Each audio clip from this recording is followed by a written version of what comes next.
Day two. It was a beautiful section of the trail, I remember. And I knew if we were going to do 108 miles in less than 2 weeks, and I knew we were going to be doing short miles at the beginning. When we get to flat areas, I'd start speeding up. I'd start walking faster because going uphill was just so slow. It was taking us a lot longer to get down the trail than I anticipated. And I would look behind me, and you were way back there. And I'm thinking, that's not right because you've been working out. You've been on the treadmill with your damn pack. And so I kept waiting for you, and that's when. So what's the matter, Donna? I just don't feel good. I kept thinking I had allergies because I tend to have a hard time acclimating when I move regions. Even just a few hours in Texas, I get sick, I get headaches, I get allergies, and I kept thinking, these is just allergies. I'll take some allergy medication and I'll keep pushing on. And sometimes allergies can make you feel really sick, but my throat was hurting, and I just feel good at all. We came to this great place that had a wall. Yes. I think it was a historic site. We'll all look it up on the map. Well, it's because it used to be a home or something. So we had a place to sit. We took our packs off, which was also nice because the wall was the right height. We could take the pack off and onto the wall, and then we didn't have to get up off the ground with the pack again. And that's when I asked you how you felt, and then I said, "Let me see." Oh my God, Donna! You had one tonsil that was bigger than my thumb, bigger than that, and it was so huge. It was poking way out into your throat, and I'm like, "Oh, girl, you have strep. We have got to get you off the trail." Day two. Day two. You got strep. We have to get you off the trail. So we're looking at the map. We don't have a signal, so we can't call a shuttle. There's lots of people that shuttle in Shenandoah, so that's never going to be an issue. But We didn't have a signal. we didn't have a signal. It wasn't too far to a road. It was about a mile, I think. Yeah. And we got to the road, and I thought, well, we'll try to get a signal here. Ripley sneezing. Ripley sneezes? Ripley's a parrot. She just heard. All of that background noise is Donna's African gray. She also has the Amazon, but he's not very vocal. Anyway, you know that thing that Trail provides? Mm-hmm. That was so weird because we got to the cross of the road. It wasn't a trailhead. It was just a crossing of the road. As soon as we took our packs off and we're looking around, a car pulls up on the other side of the road from us, and a guy gets out of his car and goes onto the trail across the street. And I'm like, he didn't even have a pack on. What do you think he's doing? Don't know. And then we're standing there trying to get a signal. He comes out of the trail and comes across the street and talks to us. He's a part of the PCAT. Yes. PCAT, and he talks to us, and we tell him what's going on, and he offers to ride us into town, and he's just going to go check the sections of trail out, and we get in his car, and he drives us into town and helps us pick out a hotel. So I can't remember the name of the hotel we stayed at, but there was a lot of thru hikers stayed. I guess the trail wasn't that far off from where we were, but we were in, is that Mount Royal? I believe it was. So it's definitely backtracking for us. We were going back in the opposite direction from where we started, actually farther north than where we started. By the time we got to the hotel, I looked at Donna's throat again. She has 2 tonsils. 2 tonsils like this, and they're almost touching. I'm like, how the hell are you breathing? I don't know how you ate anything. Your tonsils were so swollen. And they were all pussy. Oh, nasty. yeah, then they had pus pockets on them by then. So, yeah, you were really sick. Thank goodness I had the MD live. So I just called him on the phone, told him my symptoms, and he says, you definitely have strep, and called us in a prescription to the town that we were in, and then we walked down and picked up the medication. Yeah, we walked to the pharmacy. It was like 2 or 3 blocks. Yeah, and they were really nice because I brought my insurance card but forgot to bring my prescription card. And so my medications were going to be outrageous, but they did some research. They knew I was on the trail and found out that found a bunch of coupons and cut my cost down to almost nothing. That was so sweet. People were just amazing. Yeah, I really liked the people in Virginia. They were really nice. Donna got her medication and her Cough drops. cough drop. I got preventative medication, hoping that I didn't catch it. In fact, Donna wanted to get up and go right away. And I said, no, let's spend another night here and make sure I don't catch strep, because, you know, we were sharing stuff. I can't believe you got back on the trail after that, so. I was excited already. As hard as it was, I was like, I didn't come up here to stay in a hotel. It was beautiful, wasn't it? Yeah, I was like, let's get back on there. So then we had to recall the same hostel guy. We need to look up his name. Get another shuttle. It's only been a few days. We're like, hey, we need to go back. Which we weren't that far. However, you have to pay to get into the park, or you have to go around. It was a very long drive because the logistics of how to get on and off the trail. We skipped a section because we had figured out how far we had to go to each day to do the 108 miles, and so we decided for the 2 days that we were in the hotel, we would skip that many miles. Mm-hmm. So. And we would get back on the trail on what we thought would be a short section. It was a short section, so that it would be easy, but we didn't look at the topo. It was Mary's Mountain. It was Mary's. Mary's something. Mary's Peak or Mary's Mountain, yeah. Mary's from hell. It was... Jesus. It was. I remember telling our shuttle driver, we picked a short segment to get back on the trail. And he said, was like, no. This is the roughest segment in the park. Mm-hmm. And I think it was only 3 miles that day. It took us forever to do it. It took us over 3 hours. I think it was taking us about 3 hours a mile. Yeah. Because it was a peak, and it was just climb up. It was they didn't even give us switchbacks. I don't remember switchbacks. I remember it was just 45 degrees. And it was just huge boulders. I think it was the first section. Boulders would have been nicer than the... Yes. What? Than the chunky rocks. We hadn't encountered that up until that point. I know. And so we get there, and that's when I peed my pants. It's also a day hike, so you had families coming up. Yeah. People that weren't on the AT. With dense vegetation. Not any place to step off. Yeah, you can't even step off because there's a ridge. You're on the side of... When there's not... You're right. When there's not dense vegetation, there's a cliff. Yes. And on one side and a mountain on the other. And I don't even think it wasn't even 10 foot wide, the trail. It was probably 6 foot wide, maybe. I don't know. So we're going up and up and up and up and up, and we're in serious need of a bathroom break. Serious need of a bathroom break. And there's break. No place to get off the trail. Nowhere. So Mom was like, I'm going to go here. And I'm like, there's a giant rock. Yeah. So at least you were hidden from one side. There was a giant rock and a little tiny space, maybe 3 foot wide, but beside the rock that was still a section of, like somebody had just... So I played lookout, and you're like, okay, watch for me. And I'm looking out, and she goes, and there's no issue. I'm like... But we had seen a lot of cross traffic, and I was worried. So I was like, okay, I'm going to pull out my shiwi, which I had practiced with a little bit, but no.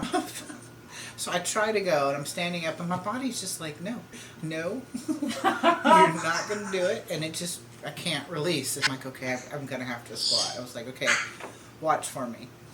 As soon as I squat down, and as soon as I start going, I hear people. And she's like, stop. It's a family. It's a whole family with her kids. And I had already started going, and I had held it for so Midstream. long that I could not stop.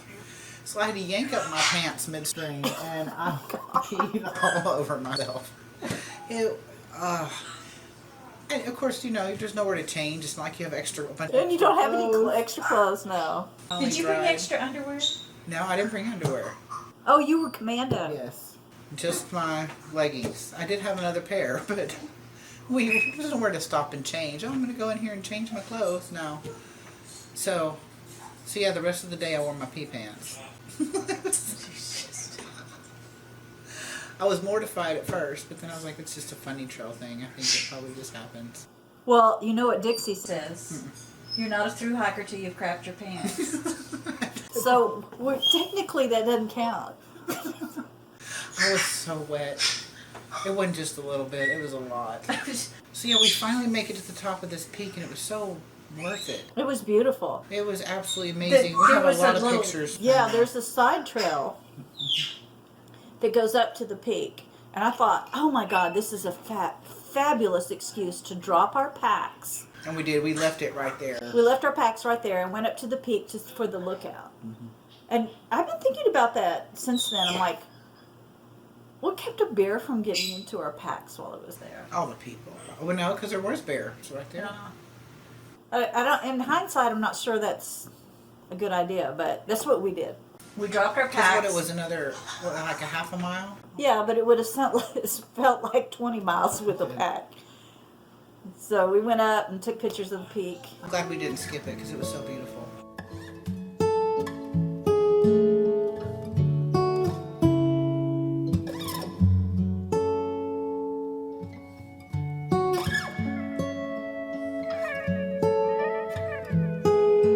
After Mary's Rock, we were only 1.3 miles to Bird's Nest Shelter number 3. And then it was after we came back and went around the corner that we saw the first bear. It was some idiot. And he ran up to us as we were rounding the corner, and I thought he was warning us, but he was running to tell us to be quiet because we didn't want to scare the bear away. So he ran up to us before we could ever see what was going on and was like, shh, be quiet, there's a bear. And I was like, well, aren't you supposed to be Yeah, you're supposed to noisy be loud. when there's a bear? And we didn't realize what was going on until we rounded the corner. So, yeah. This was another section where you've got a cliff on one side, heavy vegetation, and a mountain on the other side. And the bear was on the cliff side in the heavy vegetation, and this guy on the trail was trying to get the bear to come closer. He looked like a young bear. Like he was almost full size. Yeah, he was trying to coax the bear closer to get a good photo. And they were really close to this Yeah, bear. it wasn't probably 10 feet. No, yeah. And he was huffing and gruffing, and the hair on the back of his neck was standing up, and they're just standing right in front of him trying to take pictures. And it was like... And I think I said something to him, that's not what you're supposed to do. And he says, we're not scared of bears. It's just like... And at this point, I'm like, okay, we have two choices. We can go down the trail, or we can go back, because there's no place else to go. It's not like you have the opportunity to go around. So I decide, okay, I'm going to pass by, but I'm going to keep this asshole between me and the bear. And so I'm going behind him, and I'm trying to go behind his girlfriend, too. Remember, she wouldn't let us go behind her. She wanted us to go in front of her. So she wasn't as thrilled about playing with bears as he was. So we were in deep conversation about how stupid that was when we round a corner, and here is bear number 2, probably about the same size. I'll bet they were siblings.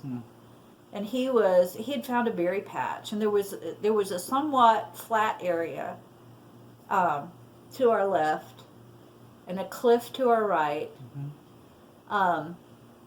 And he was probably within 20 feet of the trail, but we were well more than 50 feet away from him when we spotted him. And he was not moving. And I think I was in front at that point. And I said bear.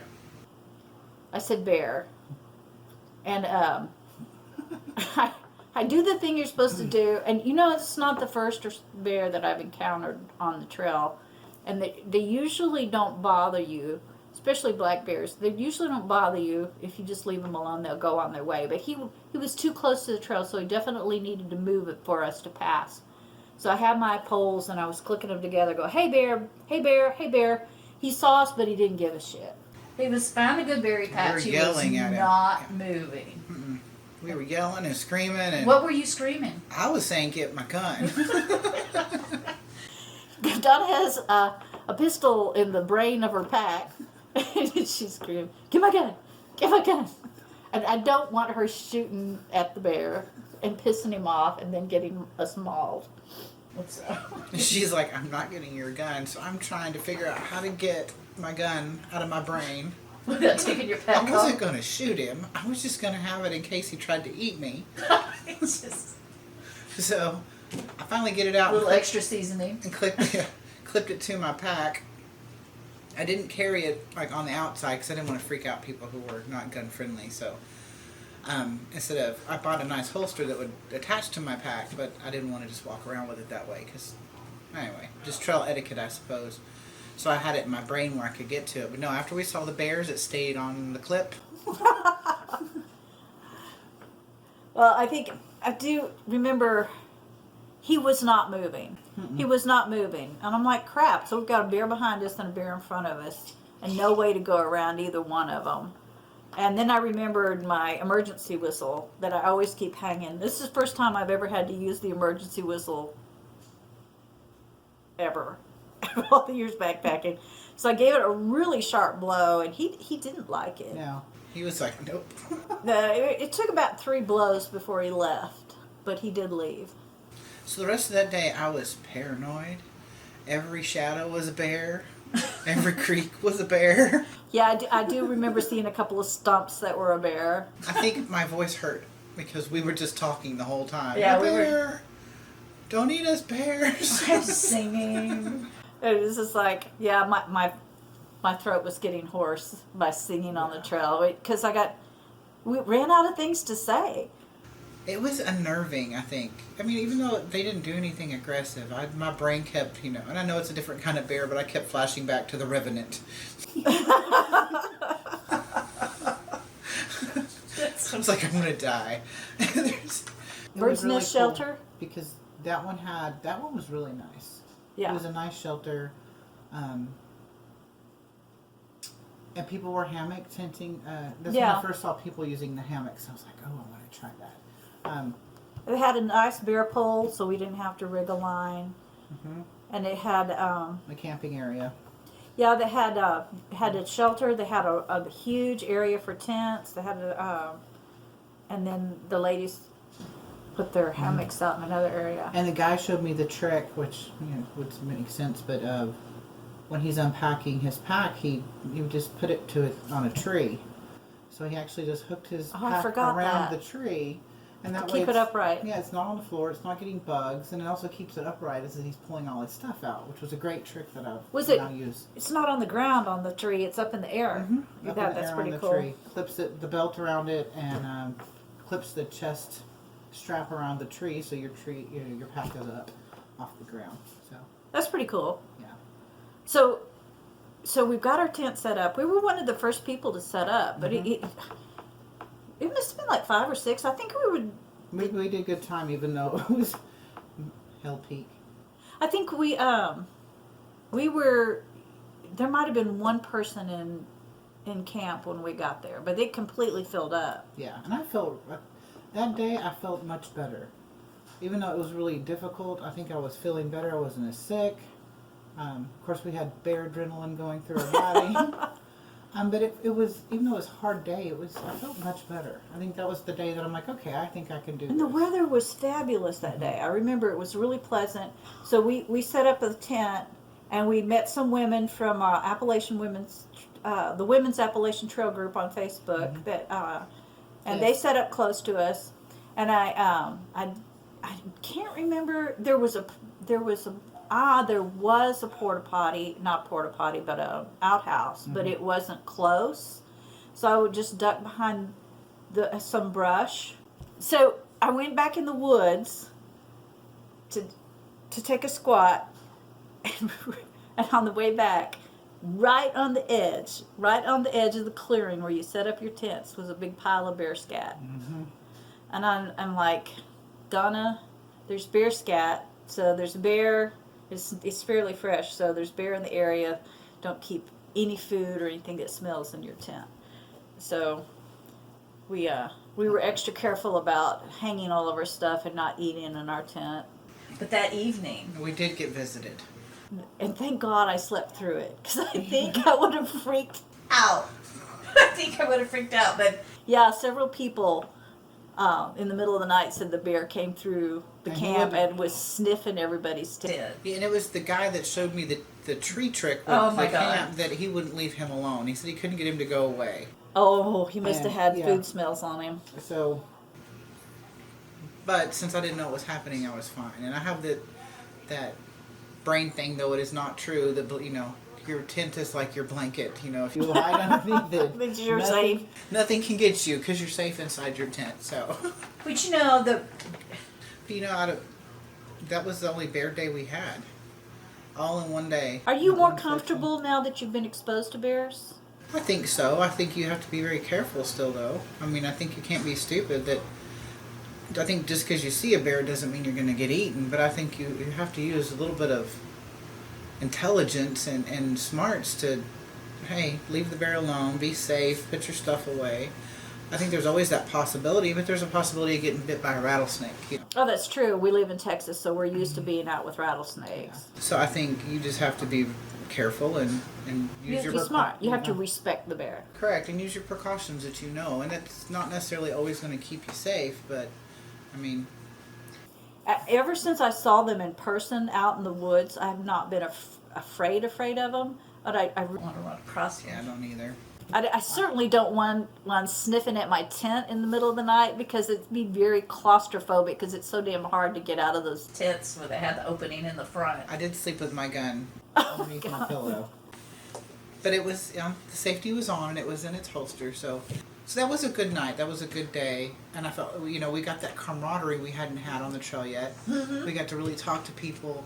There was several. Really Yeah, a lot of interesting people ate there. dinner together. It was nice, and we hadn't had that up until that point because we hadn't been staying at the shelter Right. at the shelters.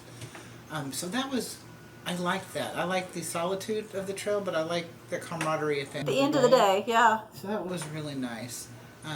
I was like, I like this, and that's I think that was the first really great day that I was like, this is pretty awesome. So that was the end of day 4. We got on at Thornton Gap and ended up at Bird's Nest Shelter number 3.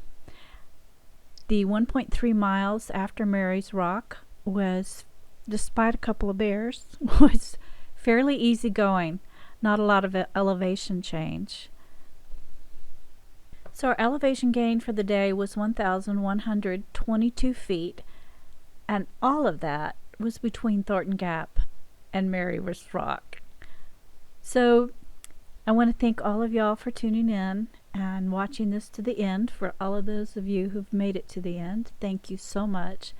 Don't forget to hit like and subscribe, and you'll be notified when the next segment of the Appalachian Trail videos comes out. Thank you all for watching. Bye.